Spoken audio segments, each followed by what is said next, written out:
Alright, so this is lacing. It's okay. It's not the end of the world. This is lacing. So very similar to stringing, except now we're going in and out. So you might hear these referred to as lacing cards or sewing cards. Obviously you're not actually sewing here, but that would be kind of the next upper level skill that you'd work on with children's health students.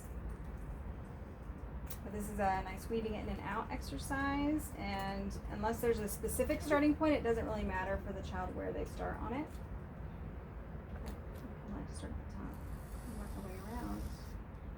And you can mirror what you would be doing if you were like biting, so going in a clockwise direction. But it's not the end of the world if you don't do that either. But the main thing would be going just to the next one. So rather than going all over the place, we're sticking to the outside. Is this gonna help with going in with shoes? Lacing shoes, yeah. So lacing shoes, and we actually do have an actual weaving exercise as well. I'm just not introducing it tonight in class for those in the manual if you guys want to read it. And then, yeah, eventually into tying and things like that. But just getting used to the dexterity it requires to manipulate two objects in and out of each other.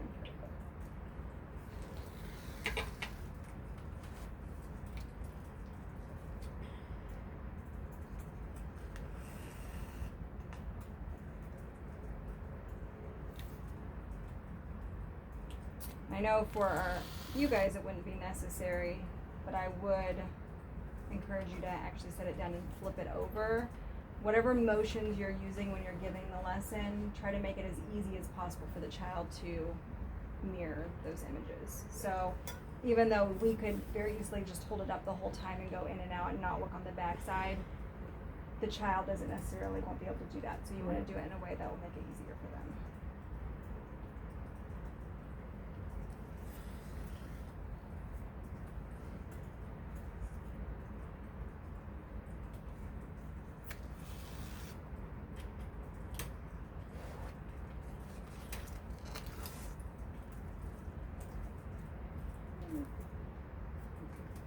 And then you do want to model how to undo it as well.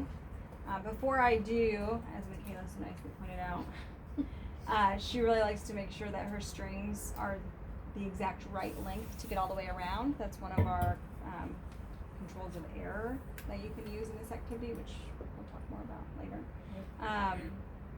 But this has extra string. I don't think it's the end of the world that it has extra string. You definitely want to make sure that it's at least long enough to go all the way around the object. So definitely double check that before doing it. I'm assuming this just has a little too much extra for your liking. And you're going to pull it out the exact same way that you put it back in. Again, it wouldn't be necessary for you guys to flip it over like this, but you want them to be able to see exactly what you're doing.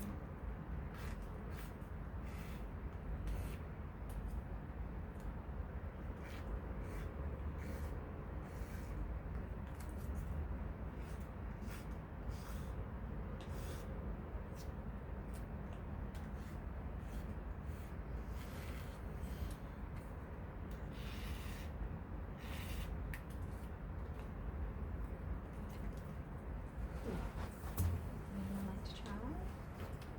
Okay, if you don't want to. So I know I do a lot of talking when I'm presenting to you guys about what I'm doing. It's more of an explanation so you guys know why I'm doing the things I'm doing. That's not something that you should be doing when you're giving the lesson to the child. Yeah.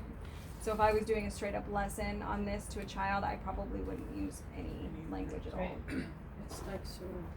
It is. So that's where I'm saying for the child, you might want to flip it over and actually lay it down on the ground so that you can see where that hole is. But it is very much like sewing, which Yeah. you wouldn't need to Yeah. turn it over, but for the child's sake, showing them how they can do that.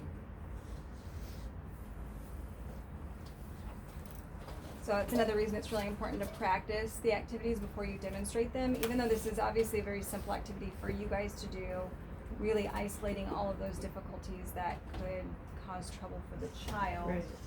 And then figuring out, is there an easier way for me to move my hands or to manipulate the material for the child.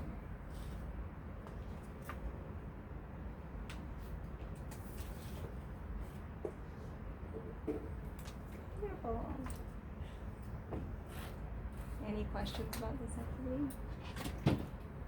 This is obviously a really great seasonal activity because you Yeah. can make lacing cards with anything, any picture. So it's a great activity to incorporate with any themes that you're doing as well. Should there be more or less holes in it for a toddler though? I mean, was would gonna this ask be the would this same be thing. something more for an older kid? Would you have that many holes for a toddler, or would you only do You like say agree. like 4 holes? The less holes probably the younger they are, and then the more holes the older they are.